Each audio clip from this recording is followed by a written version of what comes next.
আপনি কিডা এনে বসে আমার কাঁদতেছেন কে? আপনার তো আগে কখনো দেখি নাই, আবার মানুষের মতো লাগে না, দুটি শিংও আছে। আপনি কিডা এনে কাঁদতেছেন কেমনে? আমি কাঁদতেছি কি আর কম সাধে? কাঁদতেছে আপনার এবং আপনার মতো নেতারে জন্যে। আপনি বাঘা নেতা না? এই বাংলাদেশের বাঘা নেতা না আপনি? ওই বেটা ওই, কি কও? তুমি আমার এবং আমাগো মতো লোকের জন্য কাঁদতেছো? তোমারে তো চিনি না।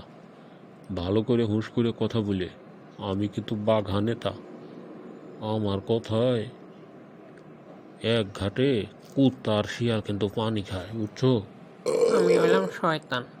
আমার কাজই হইল সমাজে যত অকাম কুকাজ করা, কিন্তু সেই দায়িত্বগুলো এখন হলো আপনার মতো বাঘা নেতারা নিয়ে নেছে।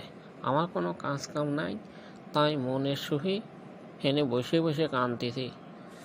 হেই, তুমি কি কও? তোমার কাজ কাম আমরা করতেছি মানে? তোমার মাথা কি ঠিক আছে? তুমি শয়তান আবার যেই হও, আমি কিন্তু বাঘা নেতা। একেবারে সানডে মানডে ক্লোজ করে দিব কিন্তু। আমি ঠিকই কইতেছি। এই যে দেশে যত হুটো ফাটা আছে, এটা তো আপনার মতো বাঘা নেতারাই করে। আগে ওয়াজ মাহফিলে একদল লোক বাধা দিত, ওয়াজ মাহফিল বন্ধ করতো। ভাবছিলাম এবার বোধহয় আমার দায়িত্বটা আমি ফিরে পাবো। ও আল্লাহ, এখন দেখি আগের থেকে বেশি আপনারা বাধা দেন। আবার তাগের মতো বলেন ধর্মের সাথে কোরআনের সাথে কোনো রাজনীতি নেই। এখন বৈশা ভাবি, আল্লাহ তুমি আমারে শয়তান করছো, দুনিয়া তো আমার থেকে বড় শয়তান আছে যারা সরাসরি কোরআনের মাহফিলগুলা বাধা দেয়। তাই আর কি মনের দুঃখে বসে বসে কাঁদতেছি।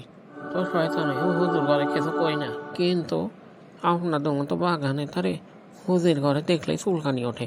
যেখানে কোরআনের কথা হয়, যেখানে আল্লাহর কথা হয়, হাদিসের কথা হয়, সেইখানে গিয়ে আপনারা বাধা দেন। এবার কোন তো আপনারা আমার দায়িত্বটা নিয়ে নিছেন কিনা?